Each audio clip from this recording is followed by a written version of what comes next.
benefits or reduced coverage. Two questions. One, can you guarantee that this legislation will lock in and say the government will never deny any services, that that's going to be decided by the doctor and the patient, and the government will not deny any coverage? And secondarily, can you, as a symbolic gesture, say that you and the Congress will abide by the same benefits in that public option? Well, number one, not only the public option, but the insurance regulation that we want to put in place will largely match up with what members of Congress are getting through the federal employee plan. That's a good example. He said, will you abide by the public option? For the American people. The same thing that Congress enjoys, which is there's a marketplace of different plans that they can access depending on what's best for their families. Now, one of the plans that we've talked about is a public option, and part of the reason we want to have a public option is just to help keep the insurance companies honest. You the insurance liar. companies are providing good care. And you want to destroy them. More regulated. Everybody knows that. I'll tell you what, it's a good time to take a break. We'll be right back. Mark Levin.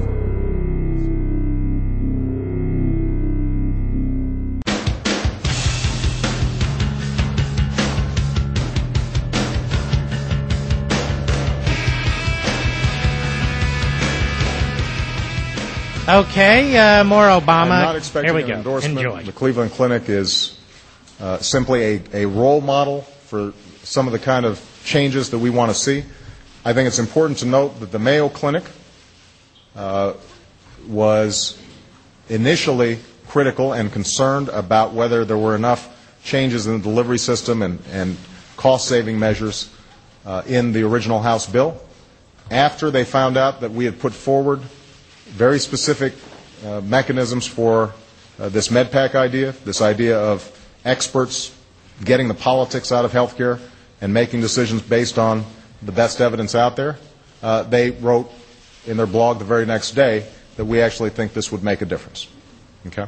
All right. I tried to make that short so that Lynn Sweet would get her last question in. Thank you, Mr. President.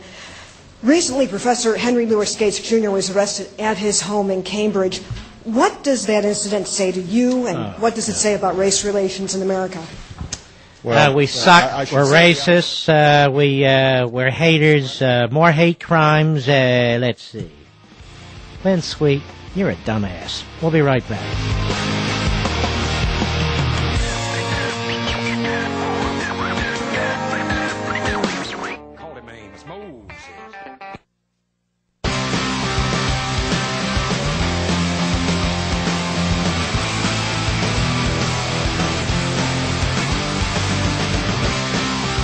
We're not going to cover him anymore. This is our last segment. He's going off on this Lynn Sweet's question. Here is my take on this.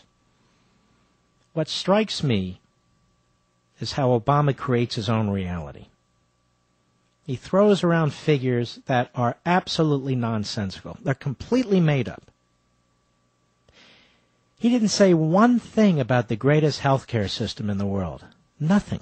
Not a word of praise for any of it. And yet every day, it treats millions of people, including illegal aliens. And he does that because he makes these utopian promises, which he did this evening, about, in the end, what's going to be, which we know is nonsense. We know our federal government. We know our bureaucracy. We know what they do with entitlement programs. The press conference is over now, by the way. It's absolutely nonsense. And what also strikes me is that we learned nothing from this press conference. He's disengaged in many respects. He has no intention of addressing the hard issues, the tough issues, of rationing, what will be rationed, what won't be rationed, and spending. He went on for 5 minutes, and you have no idea how he's going to pay for this. Or should I say we are. So I really don't see how this was very helpful to him. I mean, I'm sure the pundits will, he was magnificent.